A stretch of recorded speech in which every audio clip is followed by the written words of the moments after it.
마태복음 9장 9절부터 13절까지의 말씀입니다.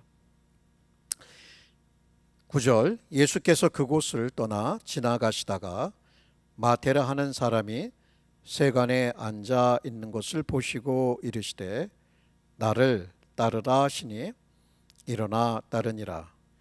예수께서 마태의 집에서 앉아 음식을 잡수실 때에 많은 세리와 죄인들이 와서 예수와 그의 제자들과 함께 앉았더니 바리새인들이 보고 그의 제자들에게 이르되 어찌하여 너의 선생은 세리와 죄인들과 함께 잡수시느냐. 예수께서 들으시고 이르시되 건강한 자에게는 의원이 쓸데없고 병든 자에게라 쓸데 있느니라. 너희는 가서 내가 긍휼을 원하고 제사를 원치 아니하노라 하신 뜻이 무엇인지 배우라. 나는 의인을 부르러 온 것이 아니요 죄인을 부르러 왔노라 하시니라. 아멘. 주님 고맙습니다. 이제 저희들의 마음을 열기를 소망합니다. 이곳에 계신 주 예수 그리스도의 임재를 보기를 원하나이다.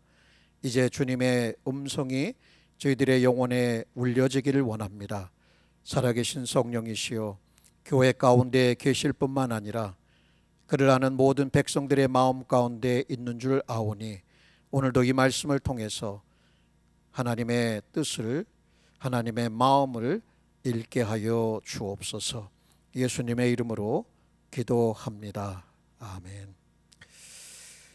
여러분 어린 시절 기억나시죠? 저도 여러분과 비슷할 것으로 생각이 듭니다. 친구들을 만나고 함께 먹고 함께 놀고 함께 자고 그랬던 시절이 매우 소중하게 기억이 됩니다.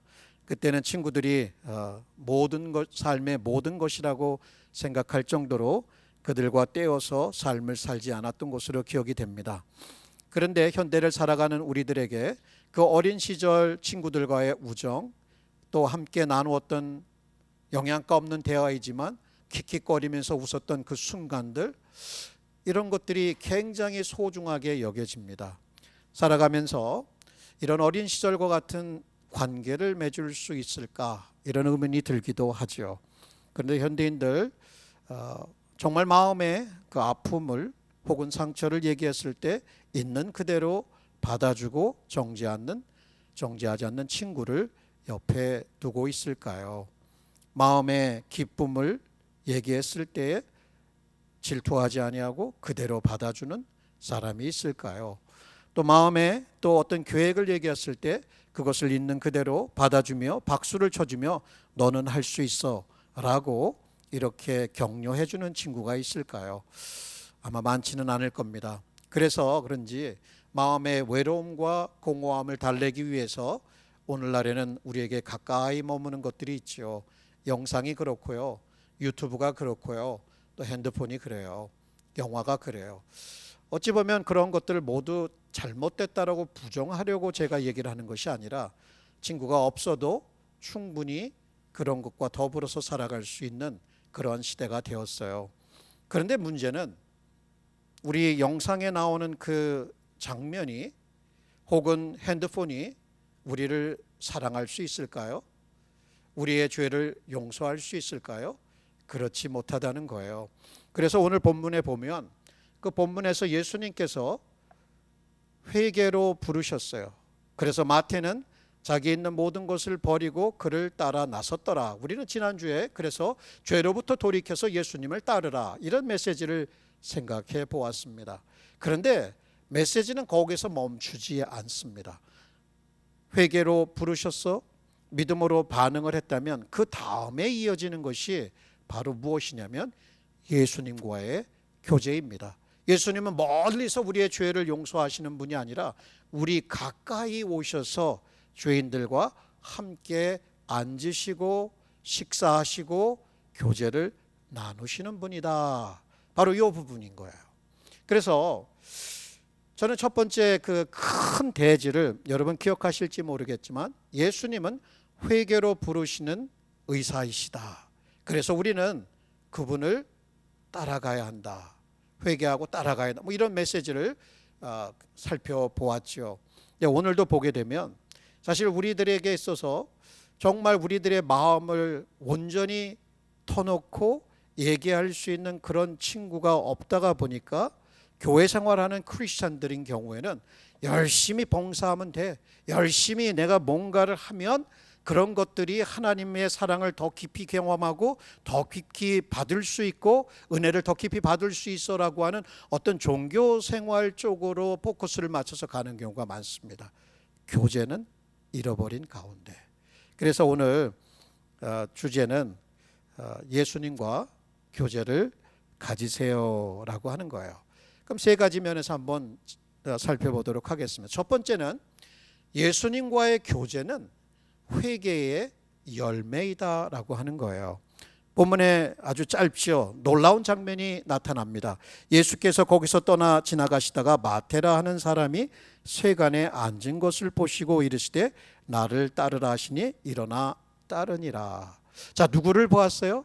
세간에 앉은 세리를 보았어요.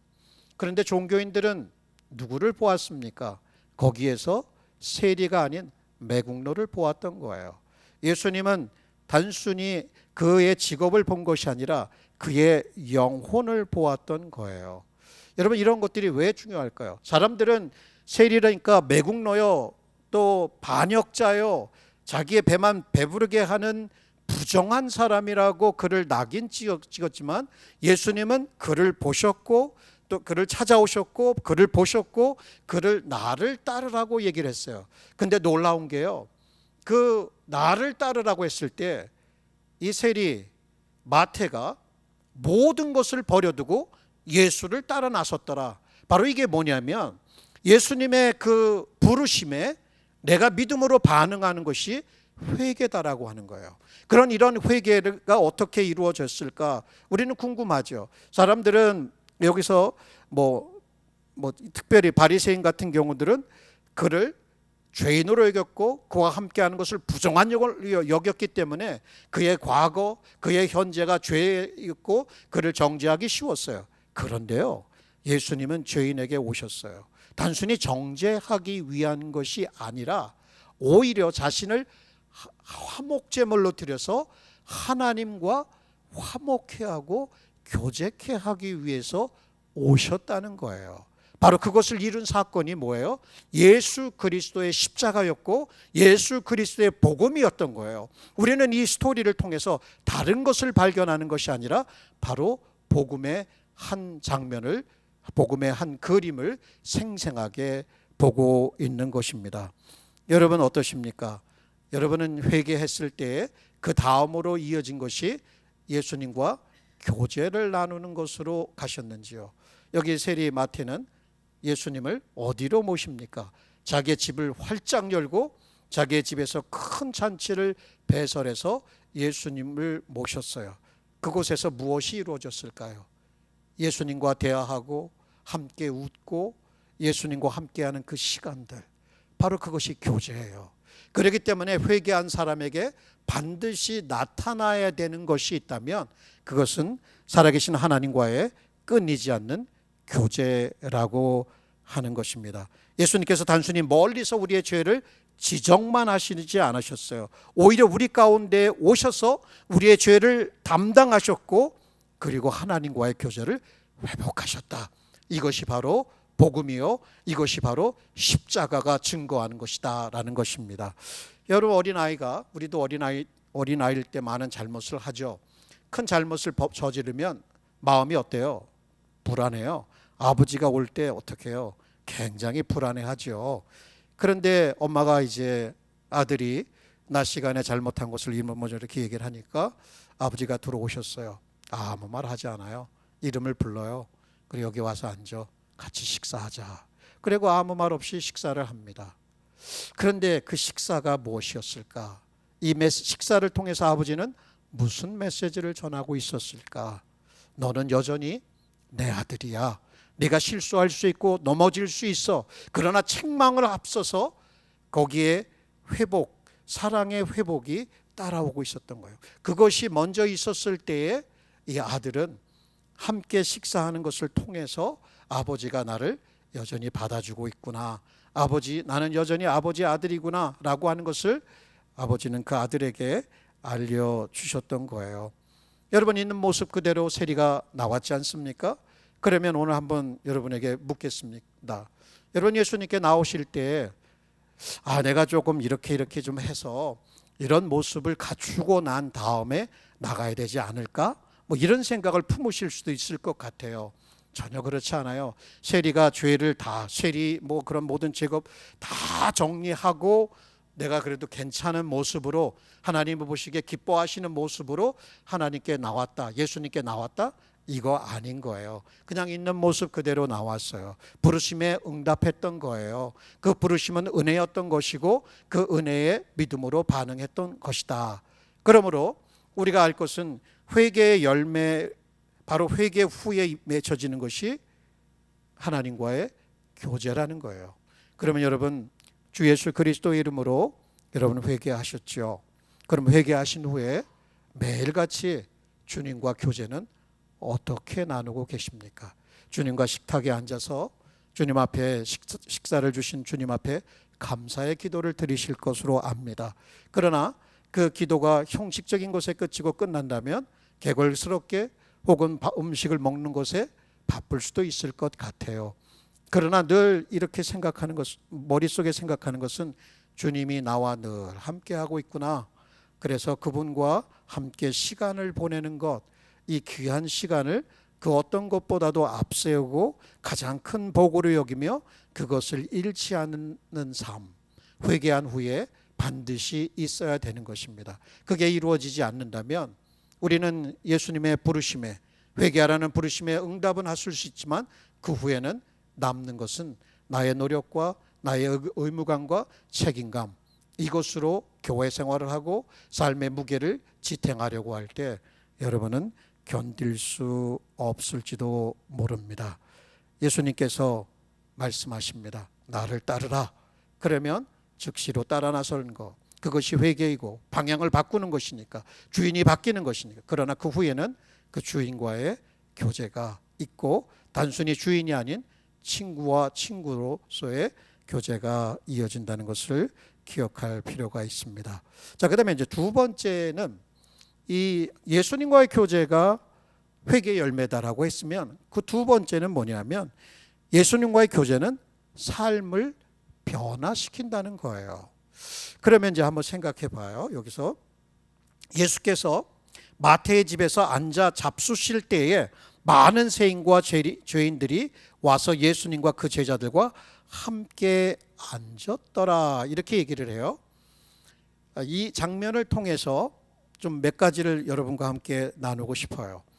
마태였던, 세리였던 마태가 자기를 용서해 주시고 받아주시는, 인정해 주시는 예수님을 어떻게 했어요? 이제 교제를 나누고 싶었던 거예요.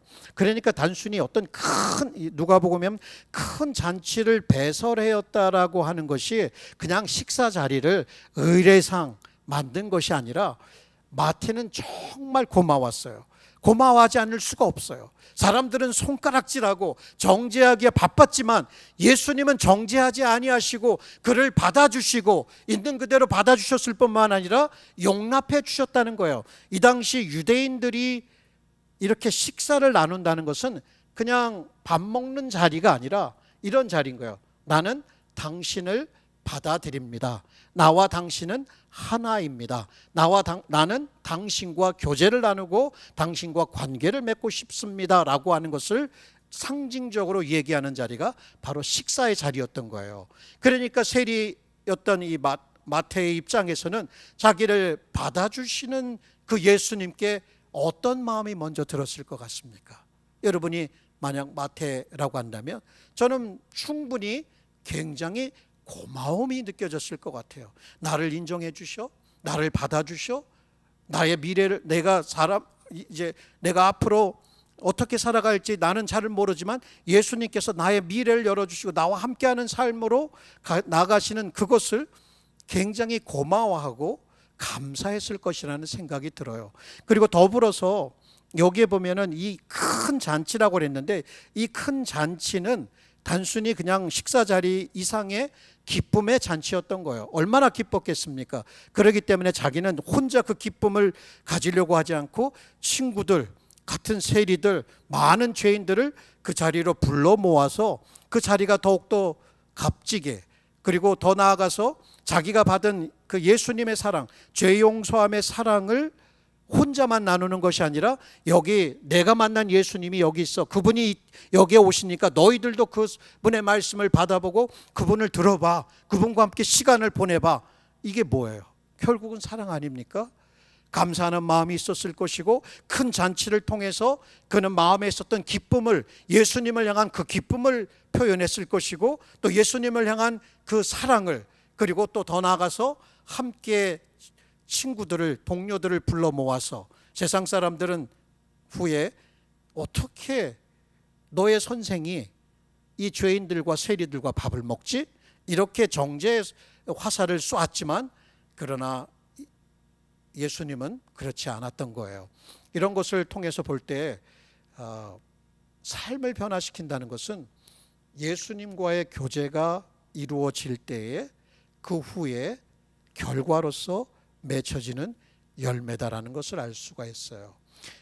회개 열매 후에 예수님과의 교제가 활발하게 이루어지면 그 예수님의 음성을 듣고 예수님께 묻고 예수님을 삶의 중심에, 예배의 중심에, 일자리의 중심에, 내가 운전하는 가운데 어떤 일을 할지라도 그 중심에 예수님이 늘 함께해서 그분과 끊이지 않는 교제가 이루어지고 있을 때에 그 삶이 변할까요? 안 변할까요? 여러분, 혹시 여러분의 마음에 감사를 잃어버렸거나 기쁨을 잃어버렸거나 혹은 사랑을 잃어버렸다, 다른 거 보지 마세요. 열심히 노력해갖고 뭔가 바꿔봐야지, 내가 이렇게 해서 바꿔봐야지, 교회 봉사도 열심히 하고 교회 11조도 내고 교회 예배도 열심히 참여하는 어떤 이러한 행위 중심으로 해볼 수는 있겠지만 결국 남는 것은 기쁨이 사라지고 메마름 말라가고 의무감만 남고 몸과 마음은 지쳐 있을 수 있다는 거예요. 그런데 예수님이 살아계신 인격자이시고 하나님의 아들이시고 그분과 매일같이 너무 엄청난 거를 생각하지 마십시오. 그냥 사소한 것부터 함께 나누는, 함께하는 시간이 깊어지면 깊어질수록, 많아지면 많아질수록 여러분을 떠났던 감사가 되돌아오기 시작하죠. 기쁨이 되돌아오지요. 사랑이 되돌아올 수 있다는 것을 우리가 여기서 알 수가 있습니다. 여러분, 50년을 이렇게 정말 같이 살아온 어떤 노부부가 있었습니다. 그래서 사람들이 궁금해요. 어떻게 그렇게 긴 세월을 참 잘 살아오셨는지 물어봅니다. 그랬더니 그 노신사가 하시는 말씀이, 우리 특별한 거 없어요. 특별한 이벤트도 별로 없었고요. 그런데 늘 같이 식사하고 같이 많은 대화를 나누고 같이 함께 했던 것이 우리의 이러한 관계를 유지해 줄 수 있지 않는가라고 얘기를 했다고 합니다. 여러분, 예수님 믿으신 지 얼마가 되셨는지요? 세월이 흐르면서 교회 생활을 하게 되면 또 교회 생활에는 이런 거 해야 된다. 그게 다 나쁘다는 얘기는 아니겠죠. 그런데 그런 거를 열심히 했다라고 해서 예수님의 교제를 컴프로마이즈, 타협해서는 안 된다라고 하는 것을 여러분 함께 좀 생각해 보았으면 좋겠습니다.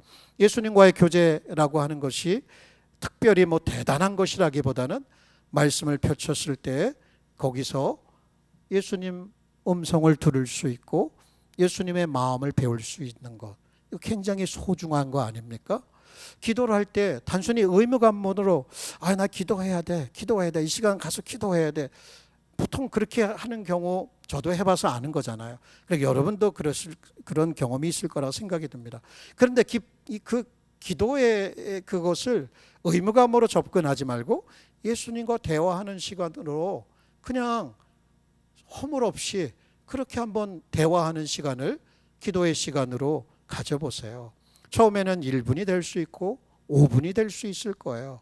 그런데 내 기도의 리스트를 쭉 열고 한 후에 딱 끝나고 그 다음부터는 자유, 내 마음대로 살아도 돼, 이런 게 아니잖아요.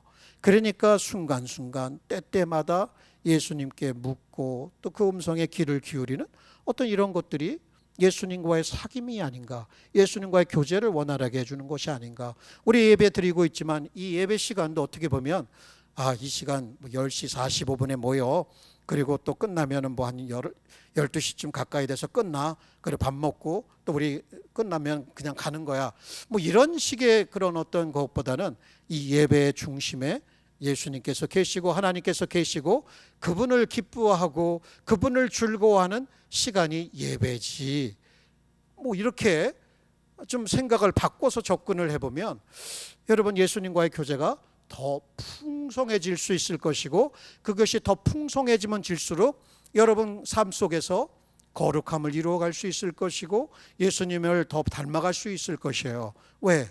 더 많은 시간을 보내니까, 더 많이 바라보니까, 더 많이 대화하다 보니까 그 대화하는 상대를 닮아가게 되지 않겠나라는 생각을 여러분 해봅니다. 여러분은 어떠신지 모르겠어요. 그 예수님과의 그 사귐이 그냥 형식적인 어떤 종교 생활에서 머무른다면 여러분에게는 감사나 기쁨이나 사랑이라고 하는 것이 별로 그렇게 중요하지 않을 수도 있을 거예요. 그냥 내가 열심히 하면 돼, 열심히 봉사하면 돼 라고 생각하지만 예수님과의 교제가 빠진 그런 모든 것들은 결국 여러분에게 메마른 감정만 더할 것이고 지침만 더할 것이라는 것을 생각해 볼 필요가 있습니다.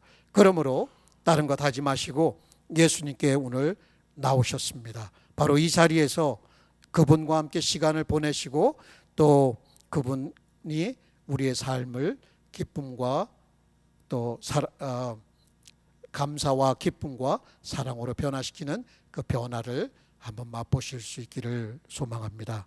자, 세 번째는 뭐냐면, 첫 번째는 그 예수님과의 교제가 회개의 열매라고 말씀을 드렸어요.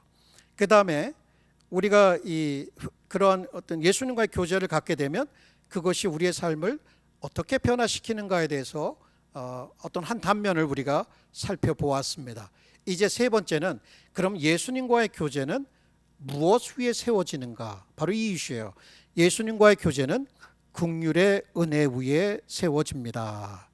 여기 보면 마태의 집에서 잔치가 한창 벌어지고 있습니다. 소리가 납니다. 아직 아닌 게 아니라 예수님이 있는 곳에 잔치가 있는 것 아닙니까? 기쁨이 있는 것 아닙니까? 근데 기뻐하지 못하는 사람들이 있어요. 이 종교인들이 있는 거예요. 바리새인들이 따지는 게 뭡니까? 못마땅한 거예요. 왜냐하면 이 죄인들과 세리들하고 어떻게 예수가 밥을 함께 먹냐는 얘기예요. 이거가 마음에 용납이 안 되니까 예수님께 직접 따지기는 뭐하니까 제자들에게 가서 불평을 전하는 거죠. 근데 그 소리가 예수님께도 들려지니까 예수님께서 말씀하시는 것이 뭐예요? 건강한 자에게는 의원이 쓸데없고 병든 자에게라 의원이 쓸데있다. 여기 이 종교인들이 뭐예요? 여기 예수님께서는 죄를 병에다 비유했지만 이 바리새인들은 자신들이 죄인이라고 하는 것을 인정하지 않는 거예요. 자기들이 이렇게 열심히 율법을 지키고 있었어요. 율법을 지키면 뭐합니까? 진정 율법의 정신인 하나님의 사랑의 마음을 알지 못했고 하나님의 긍휼을 알지 못한 것이 아닐까라는 생각이 듭니다. 그래서 예수님의 사역 전체를 부정하는 듯한 말을 하는 거예요. 죄인들과 세리들과 어떻게 밥을 먹어? 그들과 분리를 해야만 우리는 거룩함을 지키는 거고 우리는 그 부정함을 타지 않는 것을 최고의 목적으로 삼고 살아가던 사람들. 그런데 예수님은 죄인들을 긍휼히 여기셔서 그들에게 찾아오셨던 거예요. 제사를 부정하는 게 아니에요. 내가 여기 호세아서 6장 말씀, 내가 긍휼을 원하고 제사를 원치 않는다 이런 말이 아니라 제사를 부정하는 것이 아니라 제사도 중요하겠죠. 그렇죠? 그렇지만 그 제사 드리는 사람들의 그 마음 중심에 불쌍히 여기는 마음, 죄인들을 불쌍히 여기고 세리들을 불쌍히 여기는 이 예수님 보십시오. 세상 사람들, 거기 그 이스라엘 사람들 다 죄인이라고 하고 서로 손도 안 대고 교제도 안 하고 등 돌리고 떠나가는 사람들. 그런데 예수님은 오히려 그런 사람들에게 찾아오셨어요. 그래서 내가 이 의인을 부르러 온 것이 아니라 죄인을 부르러 왔다라고 결론을 지어주시는 거예요. 그런데요, 여기 의인이 어떤 의인이냐면, 이 문맥에서 보면 바리새인을 대비해서 이렇게 넣어서 보면 스스로 의롭다고 여기는 자들, 그래서 예수님의 용서를 거부하는 자들, 예수님의 부르심을 거부하는 자들, 이런 사람 불러도 오지 않지 않습니까? 그런데 자기가 죄인임을 슬퍼하고 사람들에게 정죄받고 있는 그 비참한 신세를 슬퍼하고 있는 사람들, 그래서 예수님이 아니고는 용서받을 수 없고 예수님이 아니고는 소망이 없다고 생각하는 이 사람들은 예수님의 부르심에 나온다는 얘기예요. 그러니까 우리가 우리 죄를 나는 죄인이 아니야 라고 생각하면서 살아가는 것만큼 정말 위험한 것이 없다는 거예요. 오히려 있는 모습 그대로 와서 예수님의 부르심에 응답하고 죄로부터 돌이켜서 예수님을 나의 인생의 주인으로 삼고 살아가는 사람들, 예수님은 나는 너희들을 이제는 종이라고 부르지 않고 너희들을 나의 친구라고 부른다라고 말씀하셨던 말씀이 요한복음에 기록되어 있잖아요.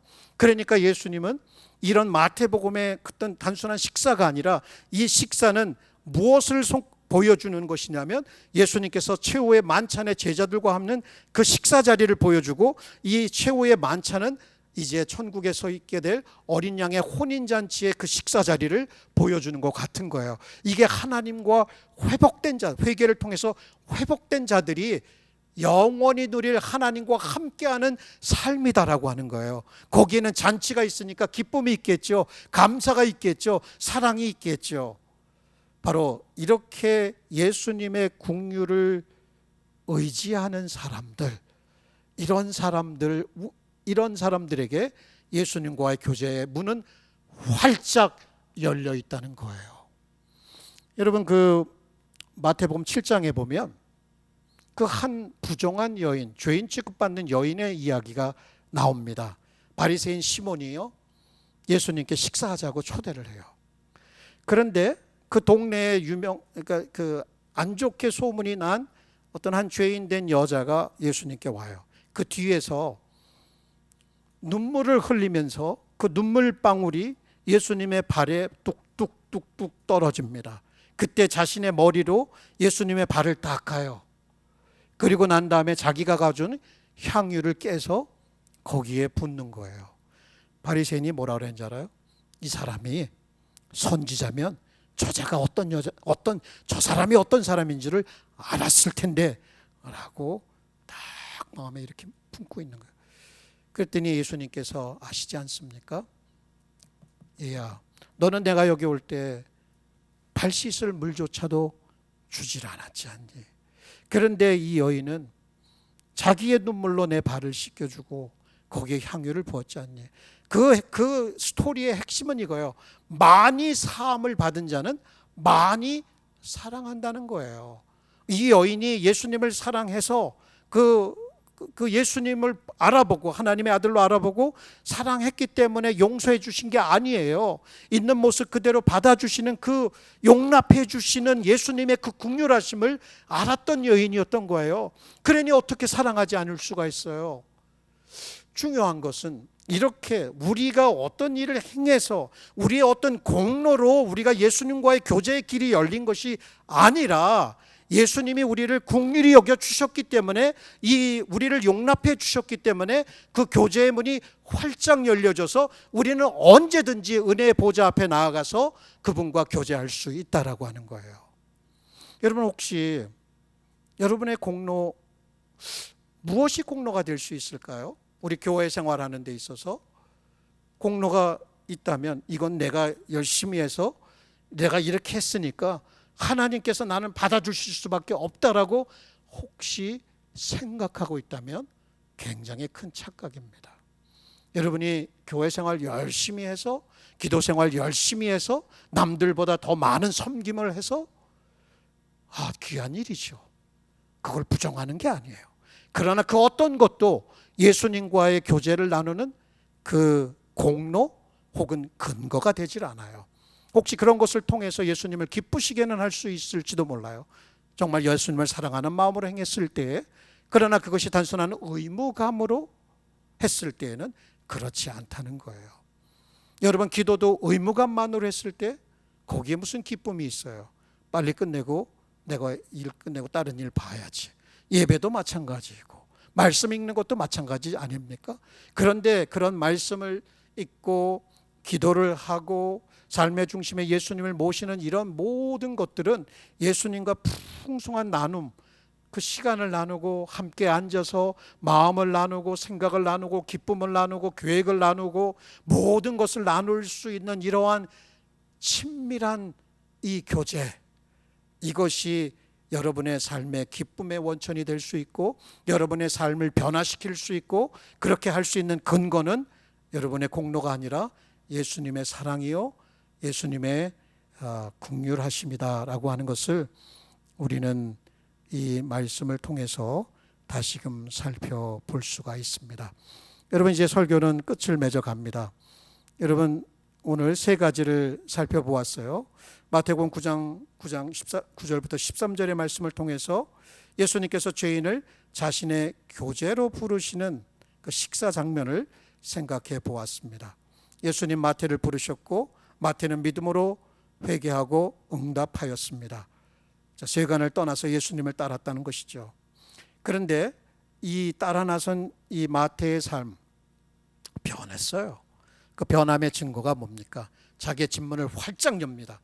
진문을 활짝 열기에 마음의 문이 활짝 열리고 그분을 예수님을 구주로 영접해 드렸을 것이고 그분에 대한 자신을 용납해 주시고 용서하신 것에는 기쁨과 감사가 있었을 것이고 그렇기 때문에 이 사실을 혼자만 나눌 수 없었고 사람들을 초대해서 바로 이분을 보아, 이분과 함께 식사를 해봐, 이분은 다른 분이 아니야, 하나님의 아들이라는 것을 나누고 싶었을 것입니다. 우리는 다음 주에 그분을 좀 더 깊이 알아보게 될 것입니다.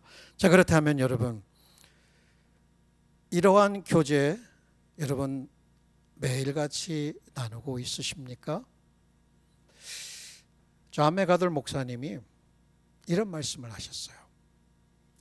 우리가 예수님과 교제하기 위해서 천국에 갈 때까지 기다릴 필요는 없다. 하나님께서 가장 기뻐하시고 우리에게 가장 필요한 것은 끊임없이 하나님과 교제를 나누는 것이다. 그런데 이 교제를 가장 표현하고 가장 적절하게 표현하고 가장 경험할 수 있는 길은 바로 기도이다. 이런 식으로 말씀을 나눴어요. 이렇게 살아간 한 사람이 있습니다. 그 사람 여러분 아실지 모르겠는데 Brother Lawrence라는 사람이에요. 이 사람이 어떤 책을 썼냐면 하나님의 임재 연습하기라는 책을 썼어요. 이 사람은 그 수도사였어요. 그래서 사람들이 하지 않는 허드렛 일을 해요. 부엌에서 음식 장만하며 감자를 닦고 쓰는 일을 합니다. 청소를 하는 일을 해요. 그러니까 수도원에서 가장 남들이 하기 싫어하는 허드렛 일을 했어요. 그런데 그런 허드렛 일을 하면서도 항상 기쁨이 넘쳤어요. 사람들은 궁금해하죠. 무엇이 그랬을까? 이 사람이 하는 이야기를 좀 들어보세요. 우리의 가장 거룩하고 가장 필요한 일은 하나님의 임재 안에 머무는 것이다. 또 이렇게 말을 해요. 하나님의 임재를 연습하는 것은 영적인 삶의 전부입니다. 우리의 기쁨은 언제나 하나님과 함께 하는 데 있습니다. 사랑하는 성도 여러분, 우리에게 가장 필요한 것이 바로 예수님과의 교제인 거예요. 우리는 예수님을 위해 일하기 전에 먼저 예수님과 함께 해야 하는 거예요. 봉사보다 먼저 교제가 있어야 하고 사역보다 먼저 예수님과의 동행이 있어야 합니다. 주님은 우리를 종으로만 부르신 것이 아니라 친구로 부르셨고 자녀로 부르셨고 자신의 식탁으로 초대하셨어요. 그러므로 이번 한 주간 어떻게 살아갈까요? 여러분, 말씀을 한번 깊이 묵상하면서 예수님과의 교제를 돈독히 한번 다져보세요. 기도요? 단순히 그냥 의무감으로만 접근하지 말고 그 기도를 통해서 예수님과 함께하는 그 대화를 깊이 한번 경험해 보세요. 그리고 단순히 이런 기도하는 시간, 말씀 읽는 시간이 아니라 여러분의 삶의 중심에 예수님을 모셔 드리시는 거예요. 그렇게 한번 한 주간을 살아간다면 여러분 거기에서 예수님께서 의도하셨던 그러한 삶의 변화가 여러분 가운데 나타날 것입니다. 여러분 예수님과 함께 앉으십시오. 예수님과 함께 식사하십시오. 그리고 예수님과 함께 걸으십시오. 그럴 때에 이 모든 것들이, 이러한 것들이 주님과의 놀라운 교제, 그 친밀함 속에서 믿음의 삶을 씩씩하게 살아갈 수 있기를 주님의 이름으로 축원합니다.